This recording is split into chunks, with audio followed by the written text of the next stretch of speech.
Well, lucky we have that sound and Stephania Bell here, our injury expert, to tell us all about it.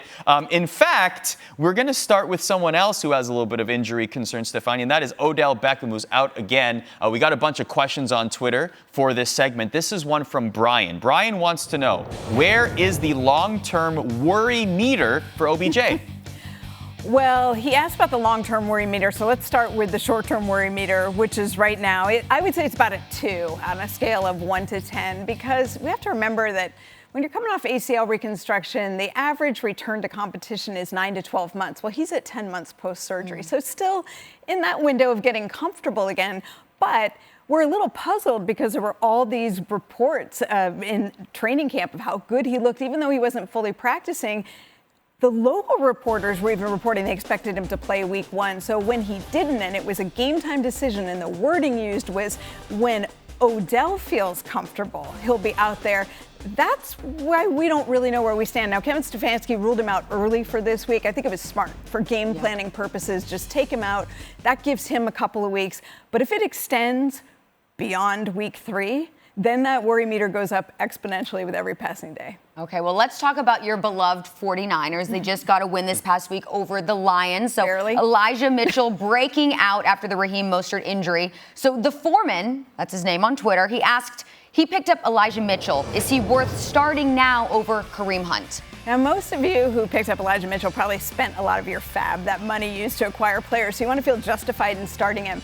And as much as I love my 49ers and I want them to win big in Philly this week, I would probably give the edge to Kareem Hunt. Our consensus ranks have Kareem Hunt slightly above Elijah Mitchell. It's very close.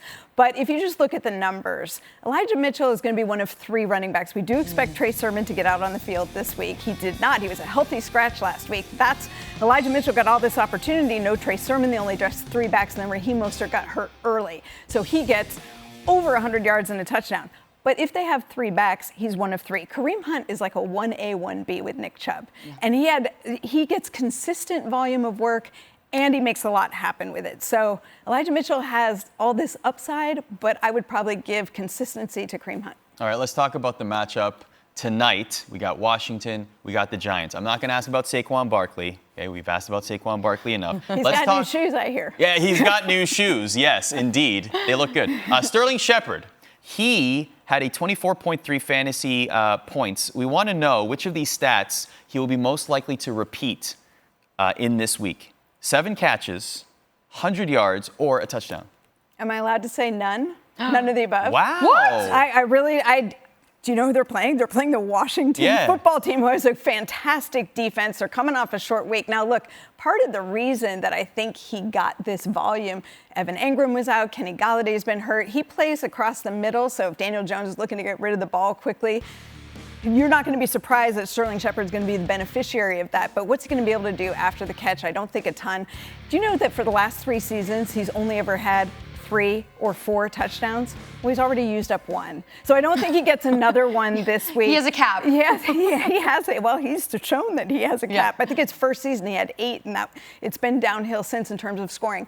Volume is probably most likely his friend, given the fact that Evan Engram's still out. But if Saquon catches more passes, that might even take a little bit away. So I do think the 7 catches is probably the most likely, but I'm going to say he doesn't repeat any of them. So despite going off on week 1, he's going to meet a defense that he just won't be able to put up numbers in. I think that's what's going to happen with Washington. I think this could be a really tough night for New York. I'm sorry. So for all your fantasy football needs, Stephania is on every single day on the Fantasy Focus Once again, podcast. Sorry, New York fans. Right? I know. Yeah, I know. I'm always apologizing I feel like that's like a weekly thing. Sorry for the New York fans. Buffalo's just glad I didn't mention them this week. Exactly. Sunday mornings on Fantasy Football Now as well, and Saved by the Bell here on SportsNation. Thanks you for joining us. Thank you so much. Thank you, guys.